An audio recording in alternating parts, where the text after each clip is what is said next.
Assalamualaikum warahmatullahi wabarakatuh. Alhamdulillahirabbil alamin wa bihi nasta'in ala umuri din. Asyhadu an la ilaha illallah wahdahu la syarikalah wa asyhadu anna Muhammadan abduhu wa rasuluh.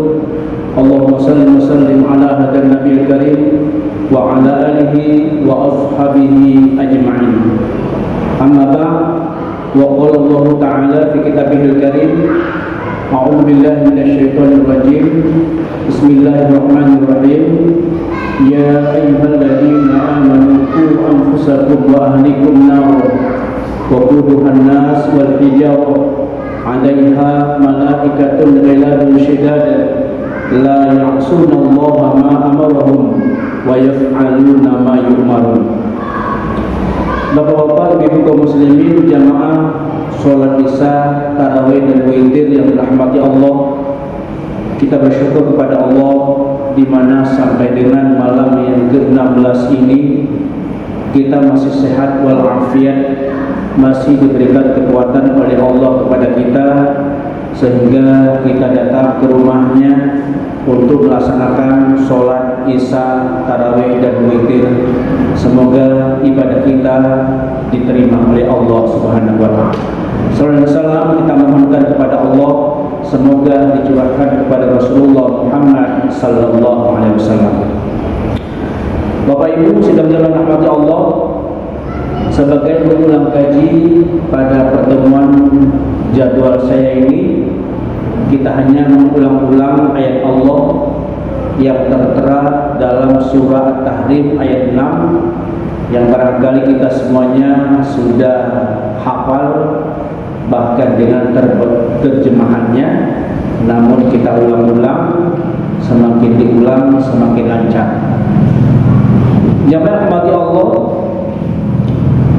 di dalam ayat ini Allah memanggil kita orang-orang yang beriman, sama halnya posisinya memanggil orang-orang berpuasa juga kepada orang-orang yang beriman. Allah katakan, ya ayyuhalladzina amanu qu anfusakum, wahai orang-orang yang beriman, jaga dirimu dan keluargamu nawan dari api neraka. Kalau di Al-Baqarah 183 itu juga orang yang beriman dipanggil, yang dipanggil adalah untuk melaksanakan perintah puasa. Jamaah rahmati Allah, sekali lagi, kenapa orang yang beriman yang dipanggil untuk mengaplikasikan ayat-ayat Allah itu? Yang khusus kita kaji malam ini di At-Tahrim ayat 6, karena hanya orang-orang yang beriman saja yang mampu mengaplikasikan ayat-ayat Allah itu. Kalau keimanannya lemah, maka tidak bisa terlaksana, tidak bisa dilaksanakan dalam kehidupannya. Di dalam ayat ini Allah memanggil kita, menyuruh kita untuk menjaga diri. Diri kita bermasing-masing kita jaga. Kemudian keluarga kita jaga. Bagaimana cara menjaga diri kita? Apakah perlu pengawal? Perlu satpam bermasing-masing kita? Jawabannya tidak. Tidak. Cara menjaga diri kita adalah kita bermasing-masing, yang pertama taat terhadap perintah Allah. Itu cara menjaga diri kita. Kita bermasing-masing taat terhadap perintah Allah. Yang kedua, menjauhi larangan Allah. Itu untuk menjaga diri dan keluarga. Jamaah rahmati Allah, sebelum kita lanjutkan ke berikutnya, di saat turun ayat ini, seorang sahabat menghadap Rasulullah. Wahai Rasul, saya berupaya bisa menjaga diri, tapi bagaimana saya menjaga keluarga saya. Jawab Rasul, larang keluargamu sebagaimana engkau dilarang oleh Allah Tuhan. Kemudian perintahkan keluargamu sebagaimana diperintahkan oleh Allah sebagai Tuhan. Jadi artinya bagaimana larangan Allah, Umar menyampaikan kepada keluarganya, ini tidak boleh, ini tidak boleh. Kemudian bagaimana perintah Allah kepada Umar melalui ayat Allah juga kepada umat Islam, juga kepada keluarganya disampaikan bahwa ini perintah dari Allah, laksanakan. Itulah cara menjaga diri, kata Rasulullah, di saat datang Umar bin Khattab menghadap Rasulullah. Jangan hormati Allah. Kemudian berikutnya cara menjaga diri adalah membimbing keluarga untuk mempunyai pribadi yang berakhlak mulia. Itu menjaga keluarga. Kita bimbing keluarga kita, istri kita bermasing-masing kita bimbing, anak-anak kita masing-masing kita bimbing agar mempunyai akhlak yang mulia. Itu untuk kiat-kiat menjaga diri dan keluarga dari api neraka. Kemudian selanjutnya adalah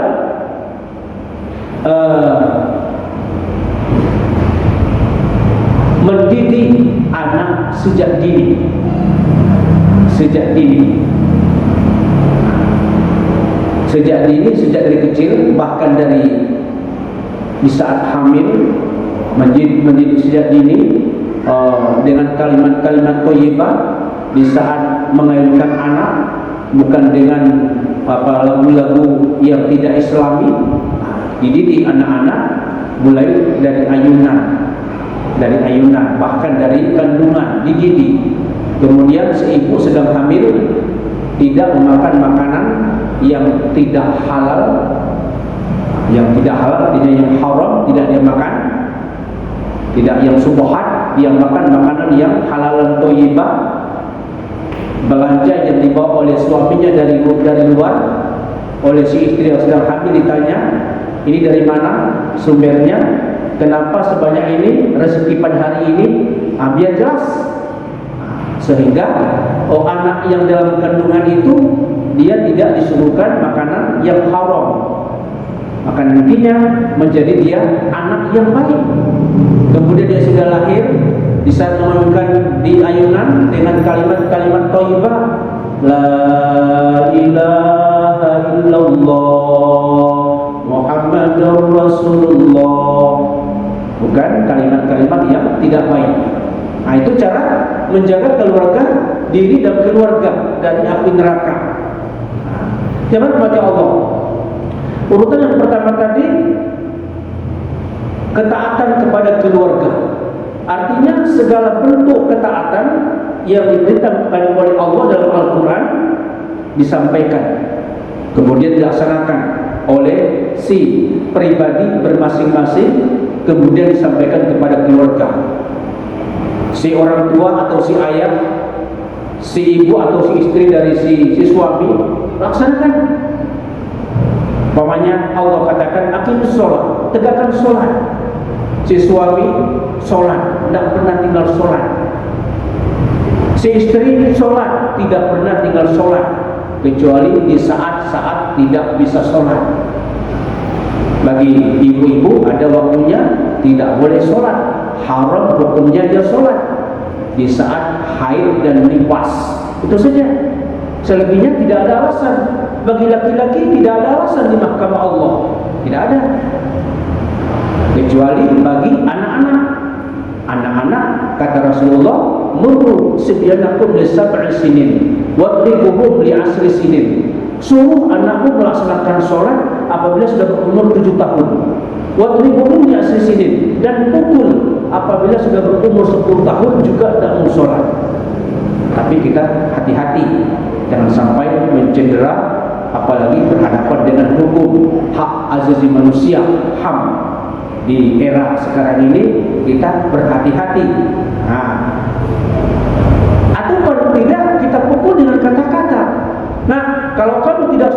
ada jajan hari ini. Nah, kalau kamu tidak sholat zuhur, tidak usah makan siang ini, kata si bapak. Tapi si ibu pelan-pelan dengan masakan yang enak-enak di dapur ditarik tangan anaknya. Nak, makan-makan, nak lapar, tapi nanti sholat ya. Kan anak kan sayang sama ayah dan ibu. Sayang mak, sayang. Kalau sayang jangan tinggal sholat, karena ananda adalah amanah kepada ayah dan ibu. Kalau ananda tidak sholat, maka ayah dikhawatirkan susah lolos di pertanggungjawaban Allah, karena mama bapak tidak mengajarkan si anak. Itu amanah yang perlu diselamatkan. Nah, jadi itu caranya, trik-triknya agar anak kita sholat. Tapi kalau cuek saja, mau sholat mau tidak, yang penting sehat, nah itu enggak jelas, itu berat pertanggungjawaban sama Allah, berat. Itu adalah amanah yang kita selamatkan. Oleh karena itu kata Allah, ku anfusakum, jaga dirimu, wa ahlikum, dan keluargamu. Keluarga itu pengertiannya adalah kelompok primer. Kelompok primer terdiri dari 2, 3 atau lebih yang mempunyai jaringan interaksi interpersonal, mempunyai hubungan darah, mempunyai hubungan perkawinan atau adopsi. Itu keluarga, yaitu interpretasi interpersonal dalam keluarga, saling berbicara, bercakap-cakap dalam keluarga, terdiri dari 2 atau lebih. Apakah dia suami istri, apakah dia si anak, atau dia si bapak, atau dia mungkin adik dari suami masih kecil, masih dalam perlindungan si abang, atau adik dari istri masih dalam perlindungan si kakak dan dari suaminya, atau anak yang diadopsi. Itu keluarga. Tanggung jawab kepala keluarga sebagai suami untuk menghindarkan dari api neraka. Jadi bagaimana? Mampukah kita menyelamatkan? Kalau kita mampu, keluarga si A selamat, umpamanya dia jaga dirinya, keluarganya. Keluarga B selamat, keluarga C selamat, A sampai Z selamat. Maka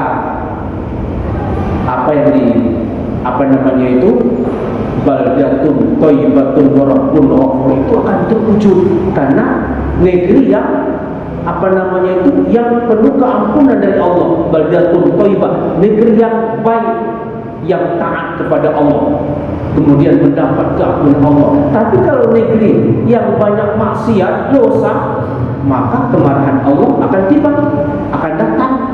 Karena itu jamaah yang dirahmati Allah, ayat Allah tadi, jaga dirimu dan keluargamu dari neraka, karena neraka itu bahan bakarnya manusia dan batu. Manusia dan batu. Penjaganya malaikat yang keras lagi kasar, yang tidak pernah durhaka kepada Allah dan senantiasa melaksanakan apa yang diperintahkan oleh Allah. Itu malaikat Malik Zabaniyah. Di dalam keterangan itu ada 19 orang di situ yang dikomandai oleh Malik Zabaniyah yang menjaga neraka. Nah, jangan kepada Allah. Bahan bakarnya manusia dan batu. Manusia yang ingkar kepada Allah, manusia yang ingkar kepada Allah. Dalam penjelasan penafsiran beberapa tafsir seperti tafsir Ibnu Katsir, tafsir Mahalli, disebutkan situ manusia yang kekal abadi itu adalah manusia yang tidak bertuhankan kepada Allah, itu kekal selamanya. Manusia yang tidak bertuhankan kepada Allah. Sedangkan batu adalah batu sembahan mereka, yang mereka bersembah batu dan sebagainya, itulah yang menjadi bahan bakar. Wallahu a'lam, itu penafsiran. Tapi kalau kita lihat dalam Al-Zukhruf itu ayat 74, itu kekal yang bermaksiat itu kekal, wallahu alam. Nanti bisa dikaji-kaji, lihat kembali bagaimana yang sesungguhnya. Tapi asal atas nama dia sudah mengucapkan asyhadu alla ilaha illallah wa asyhadu anna muhammadar rasulullah, memang dia nanti ada pada saatnya masuk surga. Tapi kapan? Prosesnya sangat panjang. Itu rahasia Allah, kita tidak tahu. Mungkin penceramah kita sudah ada yang menyebutkan satu hari akhirat berapa ribu hari dunia. Nauzubillah, tsumma nauzubillah. Jangan kepada Allah. Oleh karena itu, saudara sekalian, mari kita selamatkan diri kita. Jangan diri kita saja, tapi keluarga kita, istri kita bermasing-masing, selamatkan. Jangan saja kita pentingkan pakaian zahirnya saja, jasmannya saja, pakaian yang cantik, yang bagus, yang indah sebagainya, tetapi rohaninya tidak kita isi.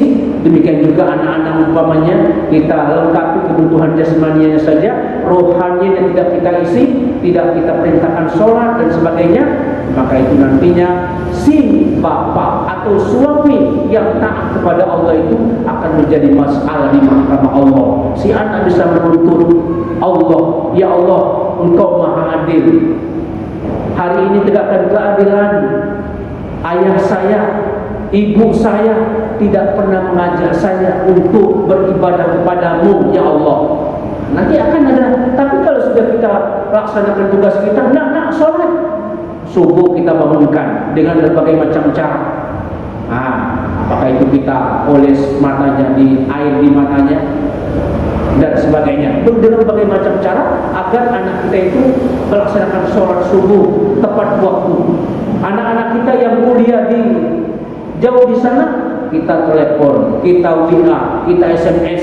Nah, jangan tinggal sholat, laksanakan sholat. Ayah berdosa di mahkamah Allah kalau tidak sholat. Ibu berdosa kalau ananda tidak sholat. Kita dengan WA kita, dengan SMS kita, dengan telepon kita menjadi bukti di mahkamah Allah bahwa kita mengajak anak kita untuk tetap beribadah kepada Allah. Ucapan kita, sikap kita untuk anak kita agar dia berbuat baik menjadi bukti di mahkamah Allah. Ma yalfazu min qaulin illa ladaihi raqibun atid. Apa saja yang keluar dari dua bibirmu dicatat oleh malaikat raqib dan atid. Gerakan tangan kita dengan pukulan atau cubitan tidak sholat dicatat menjadi bukti di mahkamah Allah bahwa kita mengajak anak-anak kita untuk taat kepada Allah. Tapi kalau cuek saja, maka nanti kita tidak bisa bersilat lidah bahwa saya ada aja, ada, tidak bisa. Menjadi bukti semuanya, tangan, kaki semuanya menjadi bukti di mahkamah Allah. Nah, ini sajalah sebagai pengulang kaji. Mudah-mudahan kita sekalian tetap memelihara diri, kemudian memelihara anak-anak kita dari neraka Allah Subhanahu wa taala, karena neraka Allah itu luar biasa panasnya, penjaganya malaikat yang keras lagi kasar, yang tidak ada belas kasihan.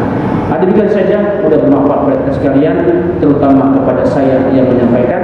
Terima kasih atas perhatian, mohon maaf atas segala kekurangan. Assalamualaikum warahmatullahi wabarakatuh.